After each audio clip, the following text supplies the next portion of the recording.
እይፈርሆ ለእኩይ እስመ አንተ ምስሌ፣ አንተ ከኔ ጋር ነህና ሞትን አልፈራውም። መዝሙር 22 ቅንፍ 23 ቁጥር 5 ኢትፍርህዎ ለሞት ፍርህዋ ለኃጢአት። አባ ጊዮርጊስ ዘጋስጫ ሞትን አትፍሩት ኃጢአትን ፍሩ። የማቴዎስ ወንጌል ምዕራፍ 10 አዎ ሞትን እንዳትፈሩ ኃጢአትን ፍሩ፣ ይልቁንም እኔ የማሳያችሁ ነፍስንም ስጋንም አንድ ላይ አድርጎ ወደ ገሃነም የሚያስገባው እሱን ፍሩ፣ እሱን ፍሩ። ሞት ርስት ነው። ይልቁንም ደግሞ ኢንፈር ሞተ ነሲአነ ሕይወተ ሐዋርያት መሃሩነ ርትዕተ ሃይማኖተ። ሞትን አንፈራው። ሐዋርያት አስተምረውናል። አንዱ አንገቱ ሲቀላ፣ አንዱ ደግሞ በጦር ሲወጋ፣ አንዱ በእሳት ሲቃጠል፣ አንዱ በፈላ ውሃ ሲገባ፣ አንዱ በመጋዝ ሲሰነጠቅ፣ አንዱ ተዘቅዝቆ ሲሰቀል በሐዋርያት ሞትን ሳይፈሩ ወደፊት ያለውን መንግሥተ እግዚአብሔር አስበው የተጓዙትን ጉዞ ስለምናቅ ሞትን አንፈራውም። ዛሬ ሐምሌ 29 ቀን በወርሃዊ ደረጃ የበዓለ ወልድ የኢየሱስ ክርስቶስ የልደቱ ታኅሳስ 29 ቀን ተወልዷልና በወር ልደተ ክርስቶስ ብለን በየ29 ወር በገባ በ29 ልደተ ክርስቶስ ነው ማለት ነው። እንደገና በዓመት ደረጃ ደግሞ ሐምሌ 29 አቡነ እጨጌ ዮሐንስ ዘጠገሩ ይላል። እጨጌ ዮሐንስ ዘጠገሩ የካቲት 28 ቀን ተጸንሰዋል። ህዳር 29 ቀን ተወልደዋል። ሐምሌ 29 ቀን እረፍታቸው ነው ዛሬ ማለት ነው። የጻድቁ በረከት በሕይወታችን ላይ ይደር። እነዚህ ጻድቅ አንዳንድ መረጃዎች ላይ ኢትዮጵያዊ ጻድቅ ናቸው ብለው ሰዎች እነሆ የሚጽፉት የሚያስተምሩታል። ነገር ግን አይደሉም። ምን ይላል ታሪካቸው? አቡነ እጨጌ ዮሐንስ ዘጠገሩ ሐምሌ 29 ቀን እረፍታቸው ነው። ህዳር 29 ቀን ልደታቸው ነው። የካቲት 28 ቀን ጽንሰታቸው ነው። የተወለዱት በኢየሩሳሌም አውራጃ ልዩ ስሙ ሳራሬ የሚባል ቦታ ነው የሚለው። ሲወለዱ የእናት አባታቸው ቤት በብርሃን ተመልቷል ይልና ወላጆቻቸው ደጋግ ነበሩ ነው የሚለው። ወላጆቻቸው ደጋግ ነበሩ። ከደግነታቸው የተነሳ ልጃቸውን ለእግዚአብሔር የሰጡ ወላጆች ናቸው ይልና ምን ይላል? በተወለዱ በአምስት ዓመታቸው ቤተ መቅደስ ሄዱ ይላል። ከተወለዱ በአምስት ዓመታቸው ወደ ቤተ ክርስቲያን ሄዱ። በስዕለ ማርያም ፊት ይስቃሉ ይላል። የሚገርም ነው። እዚያ ኦሪት ዘፍጥረት ምዕራፍ 18 ላይ እግዚአብሔር በአብርሃም ቤት እንደ ዛሬው የዛሬ ዓመት እመጣለሁ ሳራ ወንድ ልጅ ወልዳ አገኛታለሁ ብሎ ሲል ሳቀች ይላል። ምን አሳቃት ይላል። እነዚህ ጻድቅ ደግሞ በ5 ዓመታቸው ወደ ቤተ መቅደስ ሄዱና ስዕለ ማርያምን ሲያዩ ደስ ብሏቸው ሳቁ ይላል። በዚህን ጊዜ በስዕለ ማርያም ፊት ሲስቁ የት አውቀኸኝ ነው ብላ በስዕል ድምፅ እመቤታችን ጻድቁን አነጋገረቻቸው።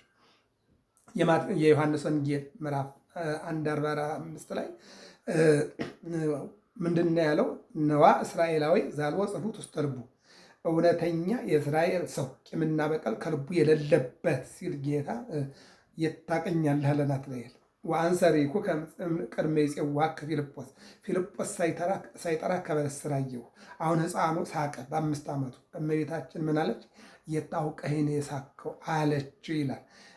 ከዚህ በኋላ የልጄ አገልጋይ ትሆናለህ፣ የኢየሱስ ክርስቶስ የመድኃኔ ዓለም አገልጋይ ትሆናለህ፣ ኑሮህን እንደ መላእክት ይሆናል አለችና በስዕል ውስጥ አናገረችው ይላል። ምን ይደንቃል! ስዕል ቢያናገር። የሰማይቱ የቅዱስ መርቆሪዎስ ስዕል ፈረሱ ያለበት ማለት ነው። እነሆ ሊቃውንቱ ማሕሌት ሲቆሙ ከመዘምራኑ ጋር አብሮ ይዘምራል ፈረሱ ማለት ነው። የስዕሉ ፈረስ ይዘምራል። ግድግዳ ላይ የተሰቀለው ስዕል ይዘምራል አብሮ። ማሕሌቱ ሲያሸበሽቡ እሱም አብሮ ያሸበሽባል። እንደዚህ የኤሌክትሪክ ሲስተም አይደለም። ይሄ ተአምር ነው። ይሄ ገድል ነው ማለት ነው።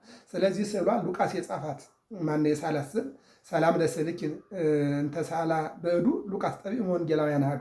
ከ4 ወንጌላውያን አንዱ ሉቃስ የጻፋት ስዕል ማለት ነው። እሷም ታናግራለች።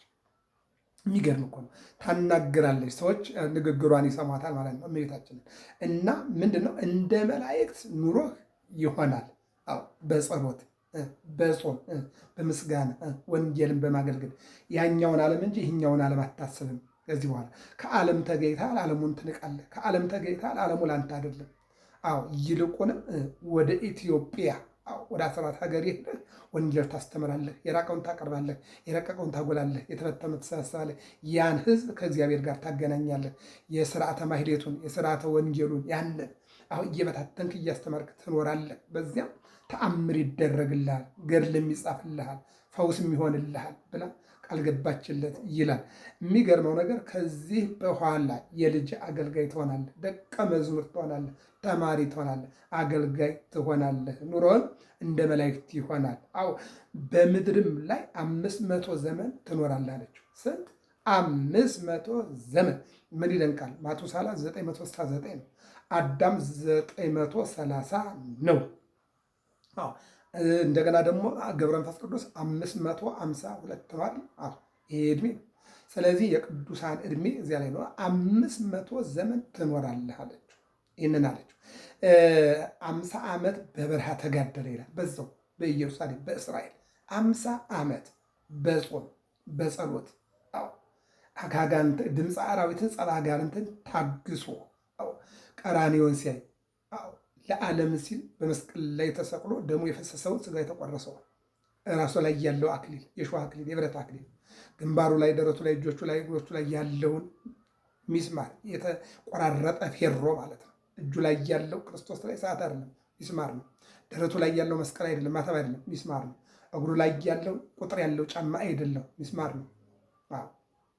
ደረቱ እዚህ ግንባሩ ላይ ያለው ማማተብ ያጣት አይደለም ሚስማር ነው። ይህን እያዩ ጎኑ ላይ ያለው ቀበቶ አይደለም ጦር ነው።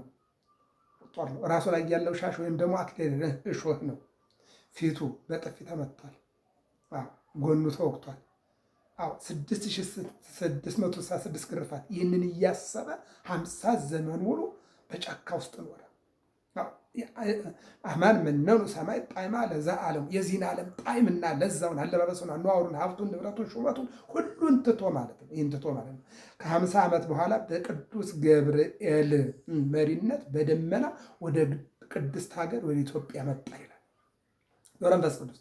300 ዘመን በኒሳ የተወለዱት ገብረ መንፈስ ቅዱስ ሰሞኑ አቅሌስያና ሰሞን የተባሉ ባልና ሚስቶች ደጋጎች ከነዚህ የተወለደው ገብረ መንፈስ ቅዱስ 300 ዘመን በግብፅ እየተዘዋወረ እያስተማረ ድምፀ አራዊትን ጸባ አጋንንትን። ይልቁንም ግብፅ እንደሚታወቀው 80% ሌላ ሃይማኖት ነው፣ 20% ብቻ ነው ኦርቶዶክስ ያለ።